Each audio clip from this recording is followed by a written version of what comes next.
മറ്റൊരു നിയമസഭാ തെരഞ്ഞെടുപ്പിന് കളമൊരുങ്ങുമ്പോൾ വലിയ പ്രതീക്ഷകളുമായിട്ട് വീണ്ടും കളത്തിലിറങ്ങാൻ തയ്യാറെടുക്കുകയാണ് കേരളത്തിലെ BJP, അതായത് KJP. സംസ്ഥാന അധ്യക്ഷനായിട്ടുള്ള രാജീവ് ചന്ദ്രശേഖർ വലിയ ആത്മവിശ്വാസത്തിലാണ്, അദ്ദേഹം വലിയ പ്രതീക്ഷയിലാണ്. നമുക്കറിയാം 2021 അന്ന് സംസ്ഥാന അധ്യക്ഷനായിരുന്ന K. സുരേന്ദ്രൻ നടത്തിയ പ്രതികരണം 35 സീറ്റ് നേടിയാൽ തങ്ങൾ കേരളത്തിൽ അധികാരം പിടിക്കും എന്ന് പറഞ്ഞുകൊണ്ട് അദ്ദേഹം രണ്ടിടത്താണ് അന്ന് അധ്യക്ഷനായിരുന്ന K. സുരേന്ദ്രൻ മത്സരിച്ചത്, കോന്നിയിലും മഞ്ചേശ്വരത്തും. അങ്ങനെ ഹെലികോപ്റ്ററിൽ കയറി ഇറങ്ങിയാണ് അദ്ദേഹം രണ്ടിടത്തും വോട്ട് പിടിച്ചത്. അത്രയ്ക്കും വലിയ ആത്മവിശ്വാസമായിരുന്നു സുരേന്ദ്രന്. 35 സീറ്റുകൾ കിട്ടിയാൽ തങ്ങൾ ഭരണം പിടിക്കുമെന്ന്. അത്തരത്തിൽ പറഞ്ഞുകൊണ്ടിറങ്ങിയ BJPക്ക് 2016 കിട്ടിയ നിയമത്തെ അക്കൗണ്ട് പോലും പൂട്ടേണ്ട ഒരു ഗതികേടാണ് ഉണ്ടായത്. അതുപോലെ ഇത്തവണയും അവരുടെ പ്രമുഖ നേതാക്കന്മാരൊക്കെ തന്നെ വലിയ രീതിയിൽ വിജയപ്രതീക്ഷയുമായിട്ടാണ് മത്സരിക്കാൻ ഇറങ്ങുന്നത്. എന്നാൽ ഇത്തവണ BJP വലിയൊരു പ്രതിസന്ധി നേരിടുന്നു എന്നാണ് നമുക്ക് മനസ്സിലാക്കാൻ കഴിയുന്നത്. തെരഞ്ഞെടുപ്പ് അടുക്കും തോറും സ്ഥാനാർത്ഥികളാകാൻ ആരെങ്കിലും ഉണ്ടോ എന്ന് വിളിച്ചു ചോദിച്ചിങ്ങനെ വഴിനീളെ നടക്കുന്ന ഒരു പാർട്ടിയായിട്ട് BJP മാറുന്നു എന്നാണ് പുറത്ത് നമുക്ക് അറിയാൻ കഴിയുന്നത്.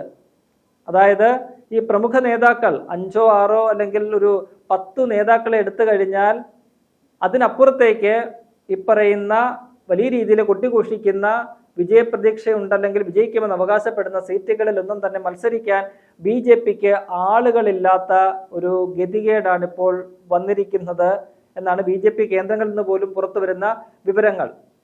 BJPയിൽ ഇതിനോടകം തന്നെ സ്ഥാനാർത്ഥിത്വം സ്വയം പ്രഖ്യാപിച്ച വ്യക്തി അത് സംസ്ഥാന അധ്യക്ഷനായ രാജീവ് ചന്ദ്രശേഖറാണ്. അദ്ദേഹം ഏതാണ്ട് 2 മാസങ്ങൾക്ക് മുൻപ് തന്നെ താൻ നിയമത്തിൽ മത്സരിക്കുമെന്ന് പ്രഖ്യാപിച്ചു കഴിഞ്ഞിട്ടുണ്ട്. ഒപ്പം തന്നെ മറ്റു ചില നേതാക്കൾ, സ്ഥിരം മത്സരിച്ച് നോക്കുന്ന പല നേതാക്കളും വീണ്ടും രംഗത്തിറങ്ങുന്ന കാഴ്ച നമുക്ക് V. മുരളീധരന്, ഒപ്പം തന്നെ ശോഭാ സുരേന്ദ്രന്, K. Surendran, P. K. Krishnadas, MD Ramesh, AN Radhakrishnan ഉൾപ്പെടെയുള്ള സ്ഥിരം വേട്ടമൃഗങ്ങൾ, സ്ഥിരം ഇരകൾ അവരിത്തവണയും കളത്തിലിറങ്ങാൻ സന്നദ്ധമാണ്. പക്ഷേ അവരൊക്കെ തന്നെയും പല മണ്ഡലങ്ങളിലും മത്സരിക്കാൻ അവർ സന്നദ്ധമല്ല. പാർട്ടി നിർദ്ദേശിക്കുന്ന മണ്ഡലങ്ങളിൽ അവർക്ക് മത്സരിക്കാൻ സന്നദ്ധമല്ല. അല്ലെങ്കിൽ ഒരു സ്ഥാനാർത്ഥിയെ ഏതെങ്കിലും ഒരു മണ്ഡലത്തിൽ മത്സരിപ്പിക്കാമെന്ന തീരുമാനം വന്നാൽ അവിടെ ആ പ്രദേശത്തെ BJP നേതൃത്വം അവരെ എതിർക്കുന്ന ഒരു കാഴ്ചയാണ് നമുക്ക് കാണാൻ കഴിയുന്നത്. ഏറ്റവും ഉദാഹരണമായിട്ട് പറയുകയാണെങ്കിൽ തിരുവനന്തപുരത്ത് BJP വിജയപ്രതീക്ഷ വെച്ച് പുലർത്തുന്ന 2 മണ്ഡലങ്ങൾ, അത് നേമമാണ് ഒന്നാമത്തത്, പിന്നീട് വട്ടിയൂർക്കാവാണ്. അതിന്റെ പ്രധാനപ്പെട്ട കാരണം ഇക്കഴിഞ്ഞ തദ്ദേശ തെരഞ്ഞെടുപ്പിൽ ഈ 2 മണ്ഡലങ്ങളിലും അവർക്ക് ലീഡ് നേടാൻ കഴിഞ്ഞിട്ടുണ്ട് എന്നതാണ്. നേമത്ത് രാജീവ് ചന്ദ്രശേഖർ സീറ്റ് ഉറപ്പിച്ചിട്ടുണ്ട്, അദ്ദേഹം അവിടെ വിജയിക്കുമെന്ന് ആണയിട്ട് പറയുകയാണ്. എന്നാൽ വട്ടിയൂർക്കാവിൽ അവിടെ പലരുടെയും പേരുകൾ ഇങ്ങനെ പറഞ്ഞു കേൾക്കുന്നു, പക്ഷേ ആർക്കും അവിടെ മത്സരിക്കാൻ താല്പര്യമില്ല. കാരണം നിയമസഭാ തെരഞ്ഞെടുപ്പ് വന്നു കഴിയുമ്പോൾ, അല്ലെങ്കിൽ നിയമസഭാ തെരഞ്ഞെടുപ്പിൽ ഈ തദ്ദേശ തെരഞ്ഞെടുപ്പിന്റെ ഫലം ഒന്നും ഒരു സ്വാധീനം ചെലുത്തില്ല എന്ന് സാമാന്യ ബോധമുള്ള BJPയുടെ നേതാക്കൾക്കെല്ലാം അറിയാവുന്ന കാര്യമാണ്.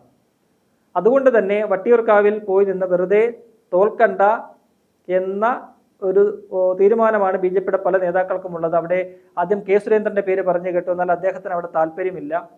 പിന്നീട് മുൻ DGP ആയിട്ടുള്ള R. ശ്രീലേഖയുടെ പേര് പറഞ്ഞുകൊണ്ട്, പക്ഷേ അവർ തെരഞ്ഞെടുപ്പിനേ ഇല്ല എന്ന് പറഞ്ഞുകൊണ്ട് പാർട്ടിയുമായിട്ട് പിണങ്ങി നിൽക്കുകയാണ് ആ മേയർ പദവി കിട്ടാത്തതിന്റെ പേരിൽ. അപ്പോൾ ചുരുക്കം പറഞ്ഞാൽ വട്ടിയൂർക്കാവിൽ ഇത്തവണ ആർക്കും അങ്ങനെ മത്സരിക്കാൻ വലിയ താല്പര്യമില്ല.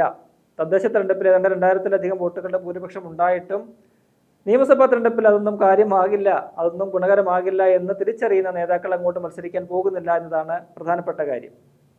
ഒപ്പം തന്നെ പാലക്കാട് മറ്റൊരു മണ്ഡലമാണ് BJP വിജയപ്രതീക്ഷ വെച്ച് പുലർത്തുന്ന. അവിടെ ശോഭാ സുരേന്ദ്രനെ മത്സരിപ്പിക്കാൻ പാർട്ടി നേതൃത്വത്തിന് താല്പര്യമുണ്ടെങ്കിലും പക്ഷേ അവിടെ ശോഭാ സുരേന്ദ്രനെ അങ്ങോട്ട് അടുപ്പിക്കില്ല എന്നതാണ് പാലക്കാട് BJPയുടെ ഒരു ലൈൻ.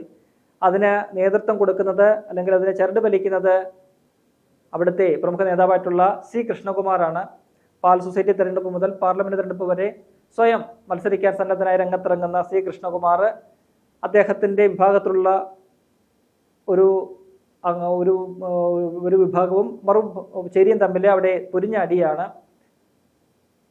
ഏതെങ്കിലും വിജയപ്രതീക്ഷ അവിടെ BJPക്ക് ഉണ്ടെങ്കിൽ അത് ഇല്ലാതാക്കുക എന്നതാണ് C. കൃഷ്ണകുമാറിന്റെ പ്രധാന പണി. അദ്ദേഹം ഇത്തവണ മലമ്പുഴ മണ്ഡലത്തിൽ മത്സരിക്കുന്നുമുണ്ട്. അപ്പോൾ അത്തരത്തിൽ പ്രമുഖരായിട്ടുള്ള നേതാക്കൾ മത്സരിക്കുന്ന ഏതാണ്ട് 10ഓളം മണ്ഡലങ്ങൾ മാറ്റി നിർത്തിക്കഴിഞ്ഞാൽ BJP ഏതാണ്ട് വിജയപ്രതീക്ഷ വെച്ച് പുലർത്തുന്ന, അല്ലെങ്കിൽ അവർ A ക്ലാസ് മണ്ഡലമായിട്ടോ അവർക്ക് 30,000-ലധികം വോട്ടുകളുള്ള മണ്ഡലങ്ങളായിട്ട് ഏതാണ്ട് 10-30-ലധികം മണ്ഡലങ്ങളുണ്ട്. ആ മണ്ഡലങ്ങളിലൊന്നും തന്നെ മത്സരിക്കാൻ സ്ഥാനാർത്ഥികളില്ല എന്നതാണ് ഏറെ രസകരമായിട്ടുള്ള ഒരു കാര്യം. എവിടെ നിന്നും സ്ഥാനാർത്ഥിയെ കണ്ടെത്തും എന്ന അങ്കലാപ്പിലാണ് പാർട്ടി. അതിനുവേണ്ടിയുള്ള തല പുകച്ച് നിൽക്കുകയാണ് പാർട്ടിയുടെ സംസ്ഥാന കേന്ദ്ര നേതൃത്വങ്ങളൊക്കെ തന്നെ.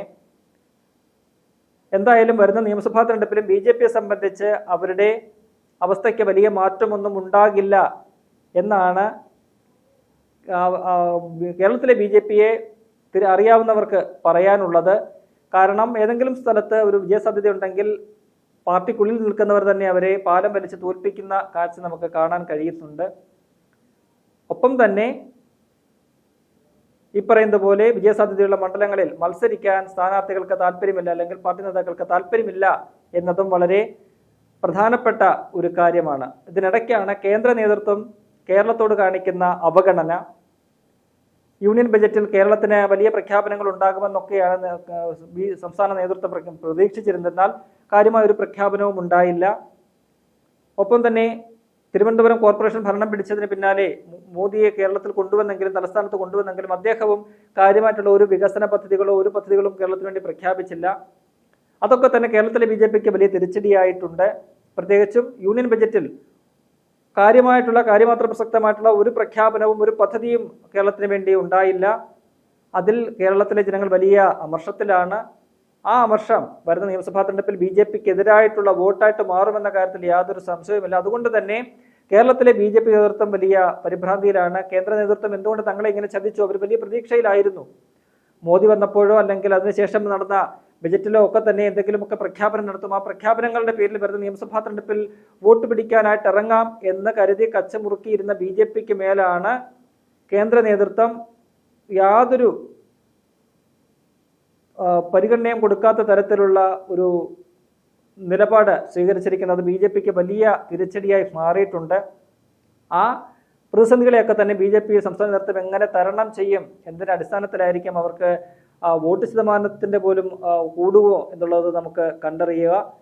കഴിഞ്ഞ തവണ ഏതാണ്ട് 15% വോട്ട് നേടിയ പാർട്ടിയാണ് BJP. എന്നാൽ ഇത്തവണ അവർക്ക് ആ വോട്ട് കുറയാനുള്ള സാധ്യതയാണ് നിലവിലെ രാഷ്ട്രീയ സാഹചര്യത്തിൽ നമുക്ക് വിലയിരുത്താൻ കഴിയുന്നത്. വീണ്ടും ഒരിക്കൽ കൂടി വലിയ വിജയപ്രതീക്ഷയുമായിട്ട് ഇറക്കുന്ന BJPക്ക് തോറ്റു തൊപ്പിയിട്ട് കേരള രാഷ്ട്രീയത്തിന് മുന്നിൽ നാണം കെട്ട് നിൽക്കേണ്ടി വരുമെന്നാണ് നമുക്ക് നിലവിൽ മനസ്സിലാക്കാൻ സാധിക്കുന്നത്.